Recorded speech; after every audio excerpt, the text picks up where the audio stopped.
जय Shri Ram to all. आज का हमारा टॉपिक है condition for the sustained interference. तो condition for the sustained interference का मतलब है कि इंटरफेरेंस पैटर्न जो आपका बने वो समय के साथ आपको दिखते रहे, माने कि एक वेल डिफाइंड आपका एक इंटरफेरेंस का पैटर्न बने। ऐसा पैटर्न अगर आपको मिलेगा तो हम उसको सस्टेन्ड इंटरफेरेंस का पैटर्न कहेंगे। तो इसके लिए कुछ इंपॉर्टेंट टर्म्स होते हैं, कुछ स्पेशल कंडीशन है, तभी वो सस्टेन्ड इंटरफेरेंस की कंडीशन को फुलफिल करेगा। तो पहली चीज है कोहेरेंट सोर्स। तो कोहेरेंट सोर्स का मीनिंग क्या होता है? कोहेरेंट का मीनिंग है कि ऐसी दो सोर्सेज जो कि आपस में, जिनके बीच में जो फेज डिफरेंस है वो क्या रहे, कांस्टेंट रहे।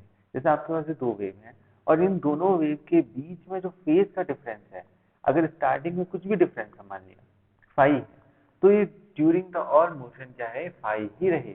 अगर ऐसा होता है तो उन सोर्सेज को हम कहते हैं कोहेरेंट सोर्स, और ये एक नेसेसरी कंडीशन है फॉर द सस्टेन्ड इंटरफेरेंस। ठीक है ना?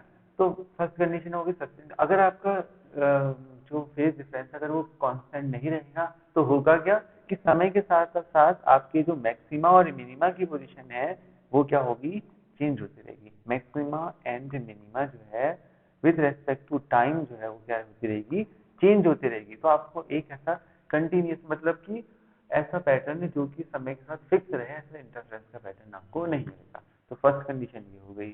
सेकंड कंडीशन है कि जो दो वेव के कारण आप इंटरफेरेंस करवा रहे हो, उन दोनों वेव की जो फ्रीक्वेंसी है और वेवलेंथ है, या तो फ्रीक्वेंसी कह दो या वेवलेंथ कह दो, तो वो दोनों क्या होनी चाहिए, सेम होनी चाहिए।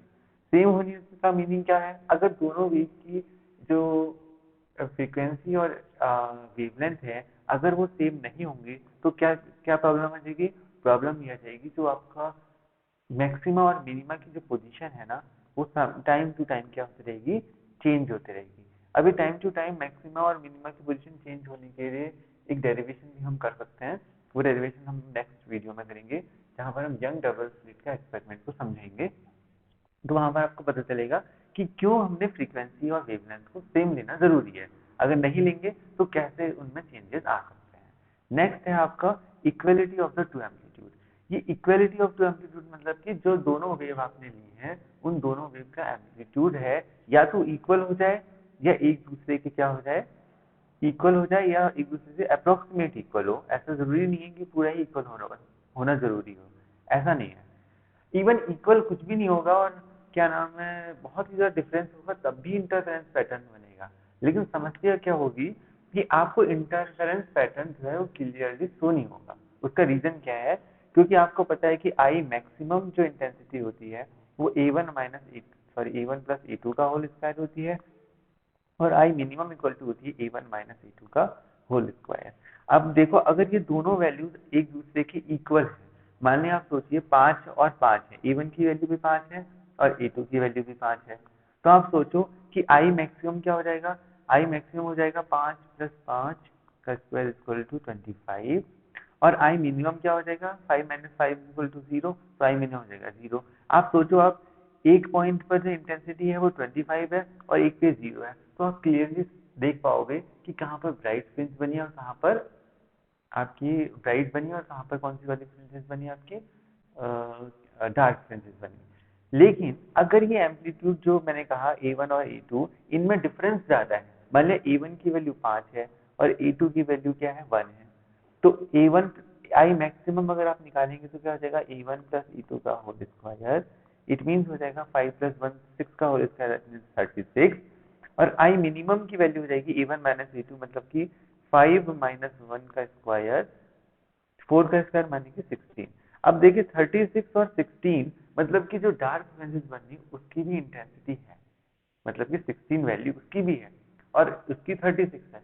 तो इन दोनों में आप अंतर कर पाएंगे, लेकिन उतना ज्यादा अंतर नहीं कर पाएंगे जितना आप 25 और 0 में कर पा रहे थे। तो मैं कहने का मतलब क्या है, अगर एम्पलीट्यूड जो है वो वैल्यूज में ज्यादा डिफरेंस है, तो ये हमें अनुमान लगाना कि कहाँ पर डार्क है कहाँ पर ब्राइट है उतना आसान नहीं रहेगा। लेकिन अगर उनके एम्पलीट्यूड लगभग लगभग समान ही है, तो ये अनुमान लगाना कि कहाँ पर डार्क है कहाँ पर ब्राइट है, ये बहुत इजी टर्म है। तो हम क्या करेंगे कि एक सस्टेन इंटरफेरेंस की कंडीशन में ये भी एक कंडीशन होती है कि जो एम्पलीट्यूड है वो या तो इक्वल हो या वो लगभग अप्रोक्सीमेट इक्वल हो। नेक्स्ट और लास्ट कंडीशन है नैरो सोर्सेज, मतलब कि जो भी आपने इंटरफेरेंस जहां से आपने जनरेट करवाया है वो सोर्सेज क्या होने चाहिए, बहुत नैरो होने चाहिए। माने कि अगर आपके पास ये सोर्स है कोई, ठीक है ना, और यहाँ पर इस सोर्स को आपने कोहेरेंट बनाने के लिए एक ही सोर्स से दो सोर्स करने पड़ते हैं। आपने एक स्लेट रखी और यहाँ पर एक रखी आपने स्क्रीन। अब ये जो सोर्सेज हैं, अगर ये बहुत जो स्लिट्स आपने मानी है S1 और S2, अगर ये बहुत छोटी हैं, मतलब कि बहुत नैरो सोर्सेज हैं, तब तो इंटरफेरेंस पैटर्न बहुत अच्छा बनेगा। लेकिन अगर आपका ये सोर्सेज नैरो नहीं है, तो अगर ब्रॉड है सोर्सेज, तो इंटरफेरेंस पैटर्न अच्छा नहीं बनेगा। उसका रीजन क्या है? रीजन ये है कि अगर मान लिया बहुत ही नैरो है, तो इसका मतलब बहुत कम वेव यहाँ से जा पाएंगी। बहुत कम वाली वेव अगर यहाँ से यहाँ जा पा रही है, तो या तो वो कंस्ट्रक्टिव इंटरफेरेंस भी दिखाएंगे या डिस्ट्रक्टिव भी दिखाएंगे। लेकिन अगर क्या होगा, अगर ये सोर्सेज बहुत बड़े हो जाएंगे, तो लार्ज नंबर ऑफ वेव्स आ सकती हैं। तो आप सोचो, ऊपर वाली वेव ने यहाँ पर कंस्ट्रक्टिव दिखाया, नीचे वाली वेव ने डिस्ट्रक्टिव दिखा दिया, तो दोनों का प्लस माइनस करके आपको ऑन एन एवरेज जो यहाँ पर इंटरफेरेंस पैटर्न की जो इंटेंसिटी है, वो आप अनुमान नहीं लगा पाओगे कि आपका इंटरफेरेंस पैटर्न में डार्क कहाँ पर है और ब्राइट कहाँ पर है।